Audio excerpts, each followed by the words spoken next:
শনিবার সরোয়ার্দী উদ্যানে আপনাদের যে মহাসমাবেশ মঞ্চে জামাতের একাধিক নেতাকে আমরা দেখলাম, এনসিপির অন্যতম শীর্ষ নেতা আক্তার সাহেবকে দেখলাম, গণ অধিকারের নুরুল হক নূর সাহেবকে দেখলাম, কিন্তু বিএনপির কেউ সেখানে ছিলেন না। বিএনপিকে কি আপনারা দাওয়াত দেন নাই?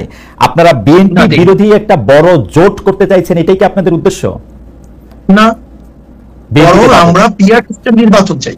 আচ্ছা, যেহেতু বিএনপি পিআর সিস্টেম চায় না, ওকে, আমাদের মূল বক্তব্য ছিল তিনটা: সংস্কার, বিচার, পিআর সিস্টেম নির্বাচন। ওকে, যেহেতু এই পিআর সিস্টেমে নির্বাচনে যারা ঐক্য, আমরা তাদেরকে দাওয়াত দিয়েছি।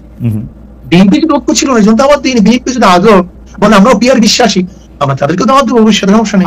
আমাদের দর্শকদের উদ্দেশ্যে আপনার ভবিষ্যৎ দাওয়াত দেবেন, ঠিক আছে। আমাদের দর্শকদের উদ্দেশ্যে আর আমার বোঝার জন্য একটু পিআর সিস্টেমে নির্বাচন কি আপনারা এখনকার সংসদে যেটি আছে বা পরবর্তী সংসদ নির্বাচনও তাই চাচ্ছেন, নাকি সেটা শুধু উচ্চ কক্ষের জন্য, আপার হাউসের জন্য?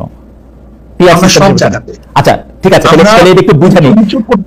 প্রত্যেক সিস্টেম আমরা পিআর সিস্টেম নির্বাচন। আচ্ছা, পিআর সিস্টেমে যদি আপনি নির্বাচন চান, তাহলে কি এই 300 আসনে যে নির্বাচন হবে সেই নির্বাচনে কোনো ব্যক্তি বা এমপি নির্বাচিত হবে না তাইলে, তাই তো? না, তারা দল নিযুক্ত করবে ভালো ভালো লোকগুলিদেরকে।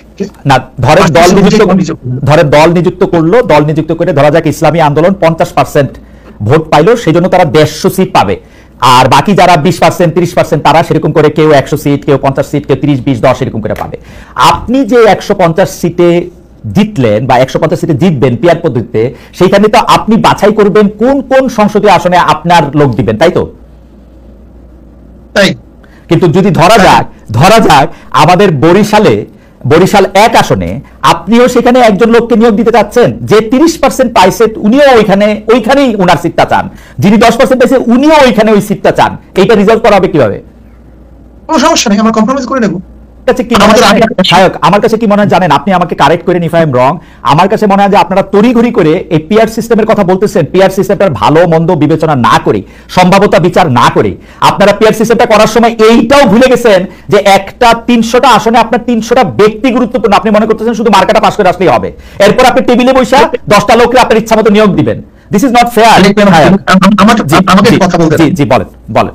দেখেন, যদি আমি বর্তমান প্রচলিত নির্বাচনের কথা বলি, সেখানেও কিন্তু মেরিট ডিমেরিট আছে।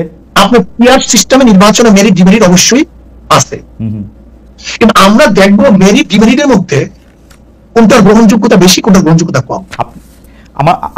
আমার একটা ছোট্ট আবেদন, আমি জানি যে হুজুর আপনি অনেক লজিক্যাল লোক, আপনার সাথে আমি তর্ক করার দৃশ্যটা ক্ষমা করবেন, কিন্তু আপনি দেখেন যে এটার মধ্যে অনেকগুলি প্র্যাকটিক্যাল প্রবলেম আছে, সেজন্য আমি বলছি। আমার কিছু আসে না, আমি খুব ভালো করে জানি আপনি আমাকে এমপি নমিনেশন দিবেন না, সো আমার কোনো স্বার্থ নাই।